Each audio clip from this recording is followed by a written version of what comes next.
जय हिंद दोस्तों, आप सभी का आपके अपने YouTube चैनल पर स्वागत है, जहां हम चर्चा कर रहे थे IIT JEM previous year questions के बारे में। और ये जो क्लासेस हैं नेट वालों के लिए, जेम वालों के लिए, गेट वालों के लिए और NBHM, आप जो भी आगे और भी कोई एग्जाम देने वाले हैं उन सब के लिए बहुत ही कारगर साबित होने वाली है। तो अभी तक अपने दोस्तों के साथ शेयर नहीं किया तो जल्दी से कर दो। और बहुत इंपॉर्टेंट क्वेश्चंस डिस्कस कर रहे हैं तो वीडियो को लास्ट तक जरूर देखना, आपको बहुत सारी नई नई चीजें सीखने को मिलेगी। एक तो ऐसा क्वेश्चन है लास्ट में कि जिसको देखते लगेगा वाह मजा आ जाएगा, क्या क्वेश्चन किया है। ठीक है, तो पहले क्वेश्चन से शुरुआत करते हैं और जल्दी से अपने दोस्तों के साथ शेयर कर दो यार, कि सबको फायदा मिले, है ना। देखना पहला सवाल क्या कह रहा है। H गिवन है, H कह रहा है Q upon Z, Q by Z। एक क्वेश्चन ग्रुप कह रहा है, क्या कह रहा है आगे, कुछ स्टेटमेंट गिवन है। अब जैसे ही आपको Q बाई Z दिखा, इसकी कुछ कुछ प्रॉपर्टीज दिमाग में चल जानी चाहिए, स्टार्ट हो जानी चाहिए। अच्छा इसमें ये होता है, इसमें वो होता है। फर्स्ट प्रॉपर्टी क्या कह रहा है, फर्स्ट स्टेटमेंट क्या कह रहा है, every cyclic group of H is finite. Second क्या कह रहा है, every finite cyclic group H is isomorphic to a subgroup of H। अच्छा, H मतलब Q by Z। Q by Z के बारे में कुछ स्टेटमेंट है, सुनना। पहला, for every natural number there exists a unique subgroup of Q by Z which is a cyclic। और एग्जैक्टली है ना, यूनिक मतलब एक ही होगा ना, एक ही सब ग्रुप होगा जो साइक्लिक होगा हर फाइनाइट ऑर्डर का। दूसरा, infinite order subgroup of Q by Z is not cyclic and every finite order of Q by Z is cyclic। every finite order subgroup of Q by Z is cyclic। देखो ये दोनों statement, ये statement से जो है ना Q by Z की properties है उनसे अपने आप ट्रू हो रहे हैं।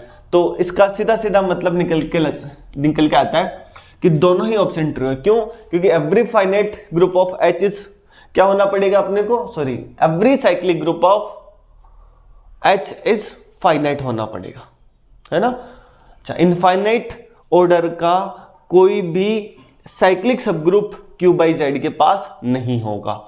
अगला क्या कह रहा है, एवरी फाइनाइट साइक्लिक ग्रुप, जो भी फाइनाइट साइक्लिक ग्रुप है वो H के किसी सब ग्रुप के आइसोमॉर्फिक है। बिल्कुल ठीक है। क्यों? क्योंकि H के पास एवरी फाइनाइट ऑर्डर का साइक्लिक सब ग्रुप मिलता है और वो एक ही होता है, यूनिक होता है, कंफर्म। और इसमें तो एक बड़ी बात ये भी है, हर फाइनाइट ऑर्डर के एग्जैक्टली 5D एलिमेंट होते हैं। D अगर हमारा फाइनाइट नंबर है तो इस ऑर्डर के कितने एलिमेंट होंगे, एग्जैक्टली 5D एलिमेंट ही होंगे। 5 हमारा यूलर 5 फंक्शन। ठीक है, कोई बड़ी बात नहीं थी, क्वेश्चन में सीधा स्टेटमेंट भेजता। अगला शानदार सवाल, ये भी जेम 2018 का है। क्या कह रहा है, consider the group Z square. Z square को क्या कह रहा है, अच्छा ऑर्डर्ड पेयर कह रहा है A, B where A and B belong to Z integer. अच्छा वो ग्रुप कह रहा है, इसका मतलब ग्रुप तो है under component wise addition. Component wise addition क्या होता है, जैसे 1, 2 है और 2, 3 है, तो मैं क्या करूंगा, फर्स्ट वाले को फर्स्ट के साथ ऐड करूंगा, सेकंड वाले को सेकंड वाले के साथ ऐड करूंगा, तो ये होता है कंपोनेंट वाइज एडिशन। ठीक है, अब कह रहा है then which of the following is a subgroup of Z square. इनमें से कौन सा सब ग्रुप होगा Z स्क्वायर का, देखना।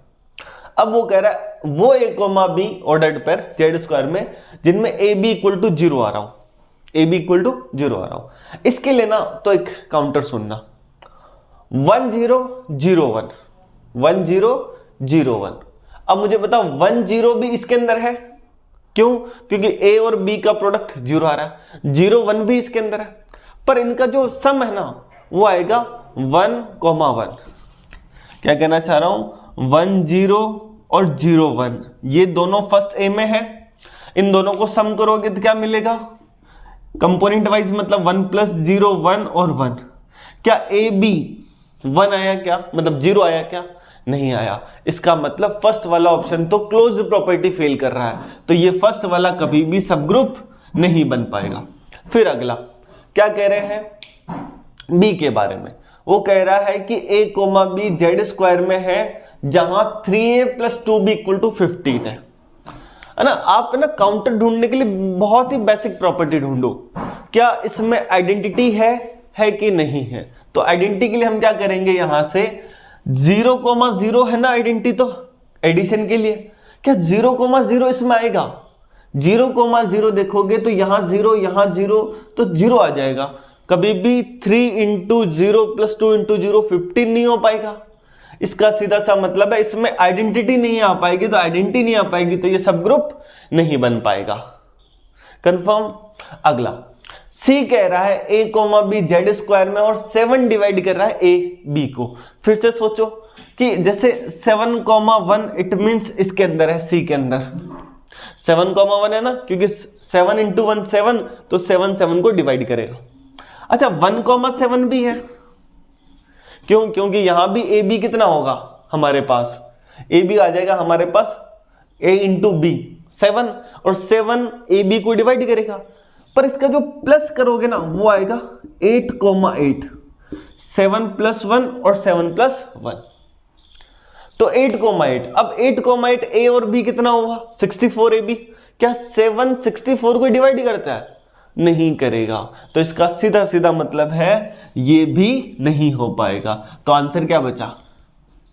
ये तो रहा डिस्कार्ड करने का तरीका कि लास्ट का एक ऑप्शन तो ट्रू होना पड़ेगा। अब रही बात किसके ऊपर कि सर ये हमको अगर प्रूफ करना हो तो क्या होगा, तो क्या करिए आप इसको प्रूफ करने के लिए, जैसे यहां फर्स्ट जगह क्या दे रखा है, वो सारे ए हैं जिनको 2 डिवाइड करता है। 2 किसको डिवाइड कर रहा है? ए को। इसका मतलब ए जो है सारे 2 के मल्टीपल है फर्स्ट पोजीशन पर। सेकंड पोजीशन पर बी वाले सारे किसके मल्टीपल है? 3 के मल्टीपल है, क्योंकि 3 डिवाइड करा। तो इसका मतलब यहां सारे 2 के मल्टीपल, यहां सारे 3 के मल्टीपल। अब सिंपल सा सोचो मन में, भाई 2 के मल्टीपल में मैं अगर क्लोज प्रॉपर्टी लेना चाहूं, 2 के मल्टीपल में 2 का कोई मल्टीपल ऐड होंगे दोनों, तो वापस 2 का मल्टीपल ही आएगा, इधर 3 के मल्टीपल ही आएगा। इसका मतलब क्लोज लग जाएगा, 0 0 दोनों के लिए मिल जाएगा, तो आइडेंटिटी मिल जाएगी। अगर यहाँ 2 का कोई मल्टीपल है तो यहाँ माइनस लगा देंगे, यहाँ 3 का कोई मल्टीपल है यहाँ उसी के आगे माइनस लगा देंगे, तो इनवर्स मिल जाएगा, तो ग्रुप हो जाएगा, है ना। तो ये वाला तो मैंने प्रूफ करके भी दिखा दिया, बाकी आप काउंटर की तरह भी सोच सकते हैं। कंफर्म। बढ़ू में आगे, बहुत ही अच्छा क्वेश्चन था ना, बस हमको सोचना है।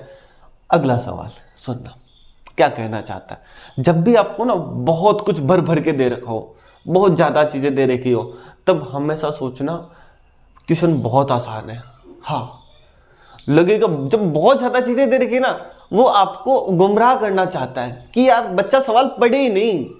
बच्चा सवाल पढ़ेगा तभी तो उसको होगा ही नहीं, होगा पता चलेगा। इतना बड़ा लैंग्वेज लिख के दे दी, बच्चा सोचेगा बाद में पढ़ूंगा, अरे ये भी बहुत ज्यादा कुछ कह रहा है, और जबकि कुछ होगा नहीं अंदर। देखना क्या है, suppose FGHR permutations of the set alpha beta gamma और डेल्टा, 4 का एक परम्यूटेशंस का सेट है। वेयर क्या कह रहा है अपने को, F इंटरचेंज करेगा, क्या किसको करेगा? अल्फा को और बीटा को। इसका मतलब F के अंदर अल्फा की इमेज बीटा है, बीटा की इमेज अल्फा है। फिर आगे कह रहा फिक्स करेगा गामा और डेल्टा को।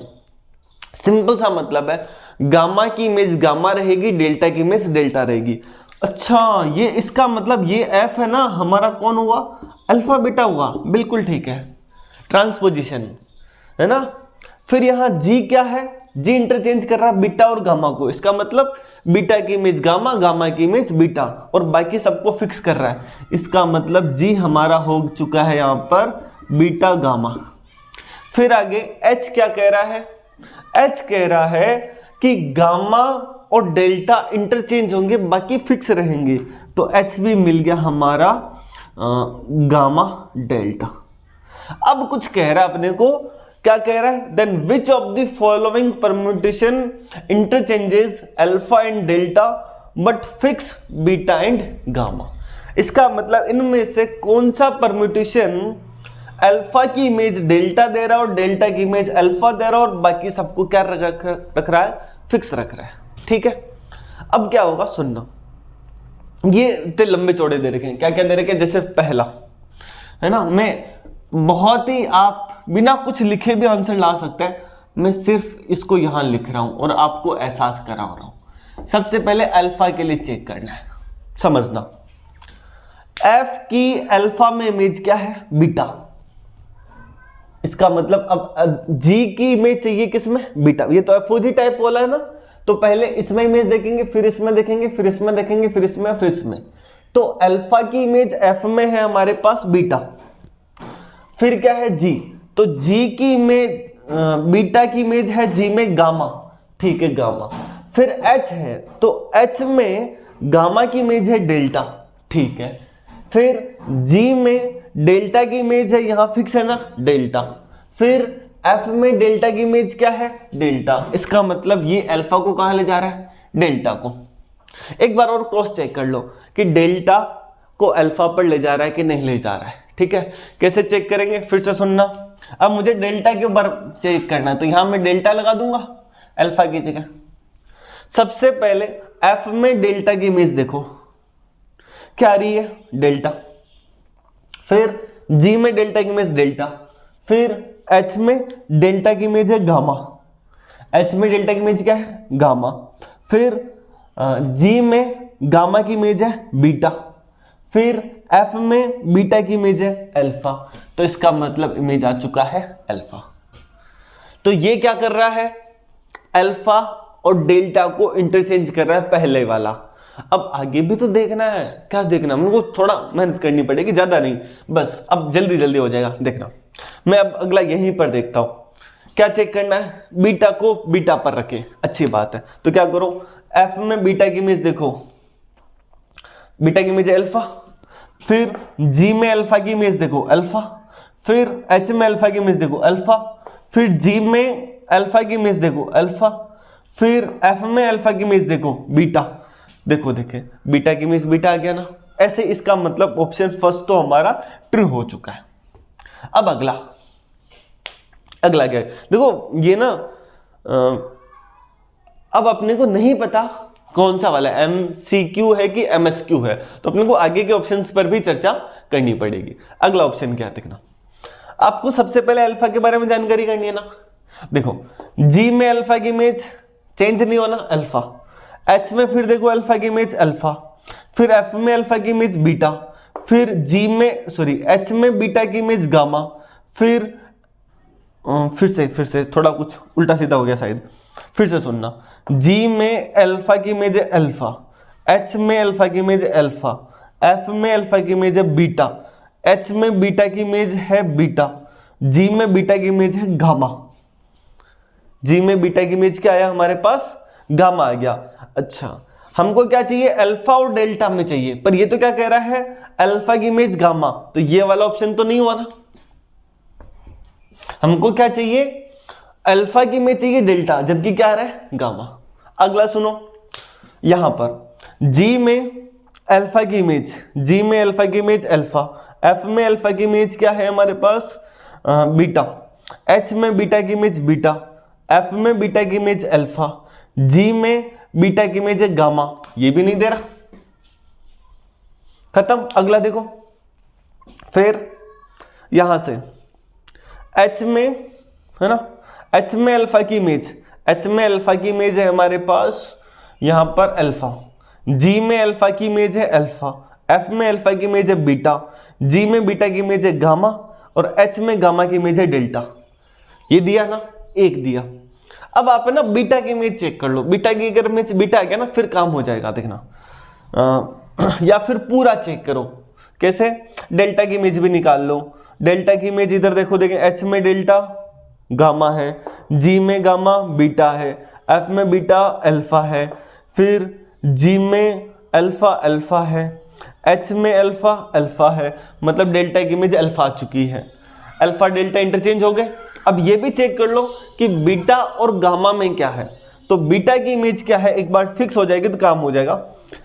एच में बीटा की इमेज है बीटा, जी में बीटा की इमेज है गामा, एफ में गामा की इमेज है गामा, जी में गामा की इमेज है बीटा, फिर एच में बीटा की इमेज है बीटा। इसका मतलब ये ऑप्शन भी ट्रू हो गया। ठीक है, हमने ज्यादा कुछ नहीं लिखा, बस थोड़ा सा सोचा है ना। आप चाहो तो थोड़ा जल्दी कर सकते हो, वरना कोई बड़ा सवाल नहीं था। आप है ना, कई बार क्या होता है कि हमको बिना पढ़े नहीं यार आगे बढ़ जाते, बाद में देखेंगे, और वो फिर बाद होता ही नहीं है। तो ये सवाल आपका होने लायक है, बड़े इतनी लंबी चौड़ी लैंग्वेज दे रखी है। ठीक है, मैं आगे आता हूं अगले सवाल के ऊपर। क्या कह रहा है सुनना, the order of the element 1 2 3 2 4 5 4 5 6 in the group S6 is, मैंने पहले भी कहा था SN के बारे में तो आपको जानकारी होनी ही चाहिए, है ना, बिल्कुल अच्छे से। अगर आप एग्जाम देने जा रहे हो तो SN के हर एक चीज के बारे में जानकारी हो। तो यहां क्या कह रहा है 1 2 3 4 ना, 1 की इमेज निकालो। पहले तो इमेज निकालेंगे, फिर हमारे पास डिसजॉइंट साइकिल्स हैं, उनके प्रोडक्ट में रूप में लिख देते हैं अपन। पहले डिसजॉइंट साइकिल का प्रोडक्ट आया, फिर हम क्या करेंगे कि यार यहां से उनका एलसीएम निकालकर जो साइकिल्स की लेंथ आने वाली है सॉरी, उनका एलसीएम निकालकर हम इस क्वेश्चन को कर सकते हैं। क्या है सुनना, जैसे 1 की इमेज है 2, ठीक है, इधर 2 की इमेज 4 5, 4 की इमेज इधर 5 है, 5 की इमेज इधर 5 की इमेज इधर 2 की इमेज इधर है 2 की इधर इमेज है 3 की इधर इमेज है 3 और इधर भी है 3 की इधर इमेज है 1, इधर 1 की इमेज 1, इधर 1 की इमेज 1। इसका मतलब ये पूरा साइकिल पूरा हो गया। फिर 4 और 5 बचा, 4 की इमेज 4 की इमेज 5, नहीं 4 और 6, 4 की इमेज 6। तो यहाँ नहीं, वापस सुनना, 4 की इमेज है 4 की इमेज है 5 की इमेज है 6 की इमेज 6 की इमेज 6 की इमेज है 4। इसका मतलब ये आ गया 4 और 2, यही है ना, 4 साइकिल और 2 साइकिल। तो 4 और 2 का जो हमारे पास एलसीएम है वो क्या रहने वाला है, 4 ही रहने वाला है। तो इसका ऑर्डर अपने आप 4 आ जाएगा। कोई बड़ी बात ज्यादा नहीं पूछी थी, ठीक है, आसान सवाल था। अगले सवाल पर आते, मतलब अच्छे सवाल है ना। आपको सच में अगर ये सीरीज अच्छी लग रही है तो यार दोस्तों के साथ शेयर करो और ज्यादा से ज्यादा लोगों के साथ बताओ कि हाँ यार ये मजा आने वाला है यहाँ पर। अगला सवाल सुनना, A6 कह रहा है group of even permutation. A6 क्या कह रहा है, ग्रुप ऑफ इवन परम्यूटेशन, अच्छी बात है। Of 6 distinct symbols then the number of elements of order 6 in A6 is. अब सोचने वाली बात है कि A6 में ऑर्डर 6 के कितने एलिमेंट होंगे, पर हमको ये भी सोचना है कि A6 में हमारे पास इवन परम्यूटेशन होंगे कि नहीं होंगे ऑर्डर 6 के। अब ऑर्डर 6 कब मिल सकता है, जब एलसीएम क्या हो हमारे पास 2 और 3 हो, या फिर हमारे पास 6 आ जाए, ठीक है। जैसे मैंने अगर कोई 6 साइकिल लिखी है, 6 साइकिल, ये तो हमारे पास 1 2 1 3 1 4 1 5 1 6, नंबर ऑफ ट्रांसपोजिशन देखोगे 5 ओड, ये तो नहीं है। फिर 6 एक ऑर्डर यहां से पॉसिबल है, तो इसका मतलब ये सारे तो नहीं आएंगे A6 के अंदर। फिर आगे चर्चा करें, फिर क्या कहेंगे, हमारे पास 1 2 3 4 5 वाले, क्यों, क्योंकि इसका साइकिल की लेंथ 3 है, इसका 2 है, तो जीसीडी कितना है, जीसीडी क्या एलसीएम कितना आएगा हमारे पास, यहां से 6 आ जाएगा। तो ये भी 6 ऑर्डर का पॉसिबल है, उसके अलावा 6 ऑर्डर पॉसिबल नहीं है। तो ये देख लेते क्या ये इवन परम्यूटेशन है कि नहीं है। तो पता चला 1 2 इसका 3 4 3 5, ये भी नंबर ऑफ ट्रांसपोजिशन ओड है, तो ये भी ओड परम्यूटेशन। इसका मतलब ऑर्डर 6 का कोई भी परम्यूटेशन इवन नहीं होगा, और अगर इवन नहीं हुआ तो A6 में कैसे आ जाएगा। तो 6 ऑर्डर के कितने एलिमेंट हुए जी, कोई नहीं मतलब 0। आई बात समझ में, कंफर्म है ना। बहुत ही आसान सवाल था, कोई ज्यादा बात नहीं थी। जेम 2018, ये 18 के जो क्वेश्चन है ना उसमें सारे आसान थे, बस अगर आप ये थोड़ा देखकर घबरा जाओ तो भले बात अलग है, बाकी किसी में कोई बड़ी बात नहीं थी, ठीक है। अब क्वेश्चंस पर आगे बढ़ते हैं। अगला सवाल, ये तो बहुत ही आसान, मतलब इससे आसान कुछ भी नहीं हो सकता। क्या पूछ रहा है, the number of generators of the additive group Z36 is equal to, Z36 में कितने जनरेटर है। अगर हमारे पास Zn है ना, तो नंबर ऑफ जनरेटर क्या होता है 5n, मतलब 536 मतलब आप 5 9 into 4 कर सकते हो। जीसीडी अलग अलग है तो 5 मतलब जीसीडी 1 आ रहा है तो यहां अलग अलग कर सकते हैं। तो 5 9 हुआ हमारे पास, 5 9 6 5 4 2 तो 12, तो जनरेटर्स आ गए 12, सीधा, कोई बड़ी बात नहीं थी, ठीक है। अब अगला सवाल, लास्ट आज का आखिरी क्या है देखना, जेम 2017 का मोस्ट इंपॉर्टेंट, मतलब अब तक रिपीट नहीं हुआ है 2022 तक, पर फिर कभी भी इसके ऊपर कोई क्वेश्चन बन सकता है। बहुत ही शानदार सवाल है ना। आज की हमारी क्लास का सबसे खतरनाक सवाल यही है, इससे खतरनाक नहीं है, मतलब खतरनाक भी क्या, पर हाँ ठीक। अल्फा बीटा रियल नंबर है, मतलब भर भर की लैंग्वेज दे रखी है। फिर आगे क्या, डिफाइन साई अल्फा बीटा, एक फंक्शन दिया R2R such that psi of alpha beta of x, क्या कह रहा है, अल्फा एक्स प्लस बीटा, मतलब फर्स्ट वाला अल्फा एक्स के साथ मल्टीप्लाई, सेकंड वाला बीटा के साथ। जी कह रहा है Sai alpha comma beta, alpha beta किस में है, आर स्क्वायर में, कंफर्म, अल्फा कोमा जो ऑर्डर्ड पेयर है वो आर स्क्वायर में है। जी के बारे में बात कर रहा है, ठीक। फिर आगे कह रहा है for F and G belong to G, define G O F X, मतलब function of composition, then which of the following statement is are true, ठीक है। पहली बात तो जी दे रखा है, साई अल्फा बीटा दे रखा, मतलब कनेक्शन बना रखे इधर उधर से, बस कंफ्यूज करने के लिए, ज्यादा कुछ नहीं। पहला ऑप्शन देखना, the binary operation O is associative, O is function of composition, और ये तो 11th में पढ़ के आता है, function of composition is always associative. अगला इज कम्यूटेटिव, अभी नहीं कह सकते, है ना, वो कभी हो जाता है किसी सेट में, किसी में नहीं होता, हमको चेक करना पड़ेगा। फिर अगला is Jio is group, Jio is group, अच्छा अब हमको ग्रुप के लिए इसका मतलब एसोसिएटिव होना चाहिए, आइडेंटिटी मिलनी चाहिए, इनवर्स मिलना चाहिए हर एक एलिमेंट का, सोचना पड़ेगा। अच्छा ठीक है। फिर अगला for every alpha beta belong to R square, alpha not equal to 0, there exist A comma B belong to R square such that psi alpha beta O psi A comma B equal to psi 1,0। इतनी बड़ी language दे दी, कुछ बात नहीं, शांति से एक बार सुनना, है ना, क्या करने वाला हूं मैं, देखना। आप भी ये अप्रोच अपना सकते हो। देखो ग्रुप होने के लिए आइडेंटिटी का बात होनी चाहिए, आइडेंटिटी के साथ साथ क्लोज प्रॉपर्टी होना चाहिए। तो कहीं वो ये कह रहा है ना psi of alpha comma beta O psi of A comma B निकाल लो ना एक बार के लिए, तो मैं क्या करता हूं, psi of alpha comma beta O psi of A comma B of X निकाल लो।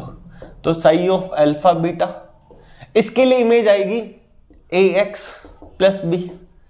करना क्या है, पहले वाले को तो एक्स से मल्टीप्लाई करना है यहां से, फिर बी ऐड कर देना। इसमें क्या करेंगे, इसका मतलब alpha A X plus B plus beta add कर देंगे, तो क्या होगा alpha A X plus alpha B plus beta. अब एक एक पर आ जाओ, कैसे, अगर ग्रुप हुआ तो आइडेंटिटी होनी पड़ेगी, है ना, पहली बात तो ये। अगर आइडेंटिटी हुई तो जैसे साई ऑफ अल्फा बीटा है तो ए कोमा बी क्या रखें यहां पर कि साई ऑफ अल्फा बीटा ही आ जाए। किसके लिए सेटिस्फाई कर रहा है, देखो ये जो है अल्फा, उसमें जो बी है, अगर बी 0 होगा तभी ये नहीं आएगा ना। फिर यहां पर मेरे पास अगर ए 1 हुआ तो इसका मतलब ए अगर 1 हुआ और बी 0 हुआ, ये आइडेंटिटी की तरह काम करेगा, लगेगा ये आइडेंटिटी हो सकता है। फिर आगे आप है ना कम्यूटेटिव के लिए क्या करना पड़ेगा, psi of A comma B O psi of alpha comma beta. आपको क्या करना है, ए की जगह अल्फा, बी की जगह बीटा, उल्टा इंटरचेंज कर देना है। तो मैं यहां करूंगा, देखना ए अल्फा एक्स प्लस, देखो अल्फा की जगह ए, बी की जगह बीटा कर देना प्लस बीटा की जगह बी कर देना। क्या ये इक्वल आएगा, ये जरूरी नहीं इक्वल आए, इसका मतलब कम्यूटेटिव हो जरूरी नहीं है, तो कम्यूटेटिव वाला तो खत्म। फिर बात आती है ग्रुप के ऊपर, क्या ये ग्रुप होगा, ग्रुप होने के लिए क्या होना पड़ेगा, पहली बात तो ये, क्या एक बार सोचना, ग्रुप होने के लिए psi of alpha comma beta alpha beta R square में है, इसका मतलब सबसे छोटे से छोटी चीज, आसान चीजों के बारे में सोचो, 0,0, क्या 0,0 हो सकता है क्या, 0,0 होने के लिए इसका मतलब साई 0,0 ऑफ एक्स अगर मैं निकालूंगा तो वो 0 आएगा। अब मैं ऐसा क्या करूं यहां पर, इसमें किसी के भी साथ में ना a, b किसी के साथ में भी इसको ऑपरेट करूं तब भी 0 आएगा, ये आपका साई ऑफ 1,0 टाइप का नहीं आएगा, इसका मतलब इनवर्स के हिसाब से हमको नहीं दिख रहा है। है ना, क्योंकि अगर मैं यहां पर आइडेंटिटी में दोनों ही 0 0 ले लूं तो वैल्यू ओनली बीटा बचेगी, तो वो काम नहीं करेगा। तो इसका मतलब ये समझ में आया कि साई ऑफ 0,0 का इनवर्स नहीं मिल सकता, इसका मतलब ये ग्रुप नहीं हो सकता। अब लास्ट ऑप्शन आखिरी देखना, for every alpha beta belong to R square alpha not equal to 0। ठीक है, वो कह रहा है there exist A comma B belong to R square such that psi of alpha beta O psi of A comma B equal to psi 1,0। Psi 1,0 it mean समझ रहे हो ना, ये ओनली अल्फा एक्स ही रहे। अब आप है ना क्या साई 1 को मतलब अल्फा एक्स क्या ओनली एक्स ही रहे, क्या आप ए अल्फा 1 कर सकते हो फिर ये 0 कर सकते हो क्या? ऐसे हमारे पास alpha B plus beta equal to 0 यही तो चाहिए। तो ए हमारे पास 1/अल्फा, वो खुद कह रहा है अल्फा 0 नहीं, इसका मतलब ये रियल नंबर में आ गया ए। अच्छा बी अगर मैं यहां से निकालूंगा तो माइनस बीटा अपॉन अल्फा, ये भी रियल नंबर में आ गया। तो हमारे पास psi of alpha comma beta हर एक के लिए ए कोमा बी, ए 1/अल्फा, बी अगर माइनस बीटा अपॉन अल्फा लिया तो ये ऑलवेज एक्स आएगा, एक्स आएगा। इसका मतलब ये साई ऑफ 1,0 है, साई ऑफ 1,0 ही तो है एक्स।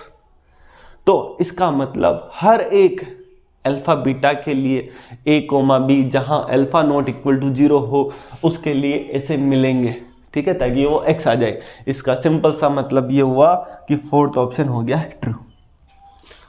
ठीक है, सवाल लगा भारी होगा पर एक बार फिर से देख लेना, थोड़ा डाउट कहीं आ रहा हो तो, बाकी बहुत शानदार सवाल था।